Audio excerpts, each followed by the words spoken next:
जैसे ही weather change होता है हम होममेकर्स का काम ऑटोमेटिकली बढ़ जाता है। कपड़ों को सही तरीके से ऑर्गेनाइज करना उस टाइम काफ़ी टीडियस हो जाता है। ऐसे में अच्छे ऑर्गेनाइजर्स लाइफ को काफ़ी इजी बना देते हैं। ये फैब्रिक ऑर्गेनाइजर्स मेरी बेस्ट परचेज में से एक है। ये काफ़ी लाइट वेट होते हैं, इजी टू हैंडल हैं और स्पेस भी काफ़ी सेव करते हैं। सबसे अच्छी बात ये है कि ये मशीन वॉशेबल होते हैं, तो मेंटेनेंस बिल्कुल टेंशन फ्री होती है। फ्रंट ट्रांसपेरेंट होने की वजह से अंदर रखा सामान क्लियरली विजिबल रहता है, इसलिए बिना सिर्फ खोले ही पता चल जाता है कि अंदर क्या रखा है। मैं अपने वुलन क्लोथ्स जैसे स्वेटर्स, शॉल्स और जैकेट इनमें काफ़ी नीटली ऑर्गेनाइज करके रखती हूँ। सिर्फ मेरे ही कपड़े नहीं, मैं अपने दोनों बच्चों के कपड़े भी इन्हीं ऑर्गेनाइजर्स में रखती हूँ। उनके सीजनल क्लोथ्स, एक्स्ट्रा ब्लैंकेट्स या फेस्टिव वियर सब कुछ अलग अलग ऑर्गेनाइजर्स में सॉर्टेड रहता है। इससे मुझे काफ़ी टाइम सेव हो जाता है। सबसे पहले जो चीज़ मुझे पसंद आई वो है इनका लाइट वेट होना। ये बिल्कुल हैवी नहीं होते, ईजिली फोल्ड हो जाते हैं और हैंडल करना भी बहुत आसान होता है। इन फैब्रिक ऑर्गेनाइजर्स में काफ़ी सारे कपड़े ईजिली आ जाते हैं। मेटल फ्रेम ना होने की वजह से ये काफ़ी फ्लेक्सिबल होते हैं और स्टोरेज स्पेस के हिसाब से ईजिली एडजस्ट हो जाते हैं। इस वजह से ये बेड के नीचे, अलमीरा के अंदर या शेल्फ्स पर रखने के लिए परफेक्ट होते हैं।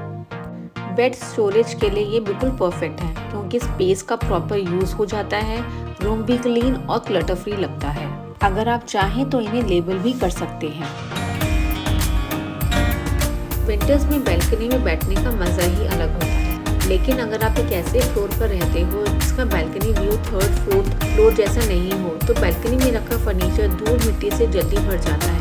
ऐसे में फोल्डिंग चेयर्स बेस्ट ऑप्शन होती है। जब मन हो तब खोल के धूप का मज़ा लो और जब रखनी हो तो इजीली फोल्ड करके साइड में रख दो।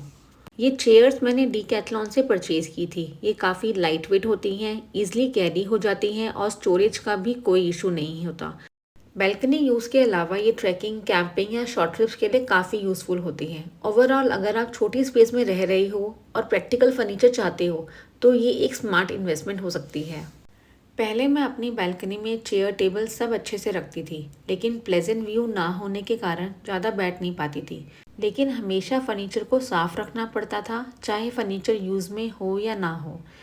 और कुछ दिन अगर डस्टिंग ना हो और मन कर जाए बालकनी में बैठने का, तो पहले सफाई करो और फिर धूप को एंजॉय करो।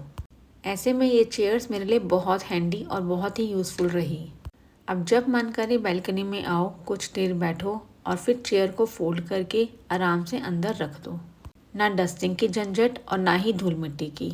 मुझे तो ये प्रोडक्ट काफ़ी यूज़फुल लगा। आपको कैसा लगा मुझे कमेंट करके ज़रूर बताना।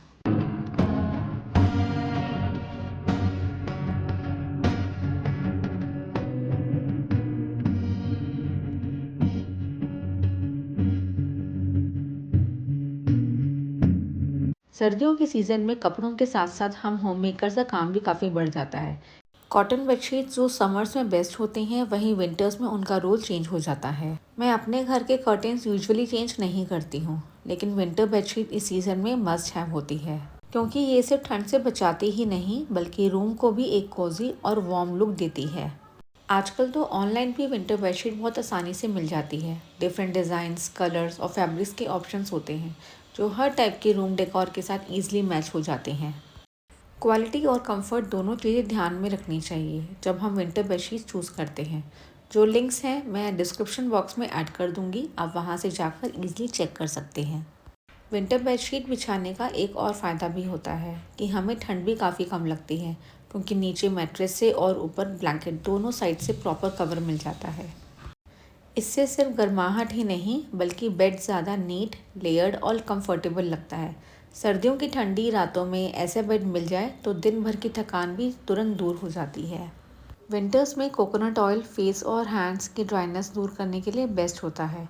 अक्सर सर्दियों में फेस पर ड्राइनेस और रफनेस काफ़ी बढ़ जाती है, स्पेशली सुबह उठते ही और नहाने के बाद।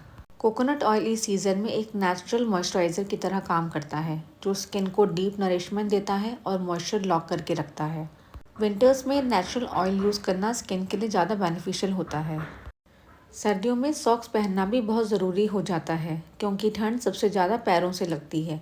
अगर पैर वार्म रहे तो पूरी बॉडी काफ़ी कंफर्टेबल फील करती है। विंटर्स में हमें अपने फ्लिप फ्लॉप्स को रिप्लेस करके स्लिप ऑन्स या क्लोज फुटवेयर यूज़ करनी चाहिए ताकि सॉक्स ईजिली और कंफर्टेबली पहनी जा सके। अक्सर विंटर्स में एक चीज़ जो हम इग्नोर कर देते हैं वो होते हैं हमारे घर के प्लांट्स। मैं अक्सर चाय पत्ती को अच्छे से वॉश करके और कम्प्लीटली ड्राई करके यूज़ करती हूँ। उसके बाद उसमें थोड़ी सी हल्दी और मिट्टी मिलाकर प्लांट्स के गमलों में डाल देती हूँ। विंटर्स में केमिकल फर्टिलाइजर्स के बजाय ऐसे नेचुरल होम रेमेडीज़ यूज़ करें, प्लांट्स के लिए काफ़ी बेनिफिशियल होता है। हर माँ चाहती है कि उसके बच्चे और घर का हर एक सदस्य सर्दियों में स्पेशली हेल्दी चीज़ें और ड्राई फ्रूट्स खाएं।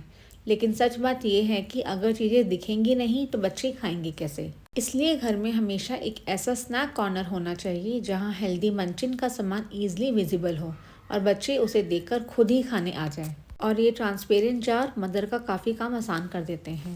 सर्दियों की शान होती है गाजर का हलवा, लेकिन इसी सीज़न में बच्चों को कोल्ड और कफ की प्रॉब्लम भी हो जाती है।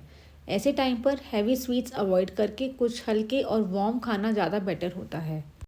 इसलिए हम घर पर बेसन का शीरा बनाकर खाते हैं और इसे थोड़ा पतला पतला ही बनाते हैं ताकि डाइजेशन के लिए भी काफ़ी इजी रहे। गरम गरम बेसन का शीरा खाने से बॉडी को तुरंत वार्मथ मिलती है और ठंड लगने का इफ़ेक्ट भी काफ़ी कम हो जाता है। अगर आप चाहें तो इसमें थोड़ी सी हल्दी भी डाल सकते हैं। हमारे यहाँ ये हफ्ते में एक बार ज़रूर बन जाता है। बच्चों को और बड़ों को ये बहुत पसंद आता है।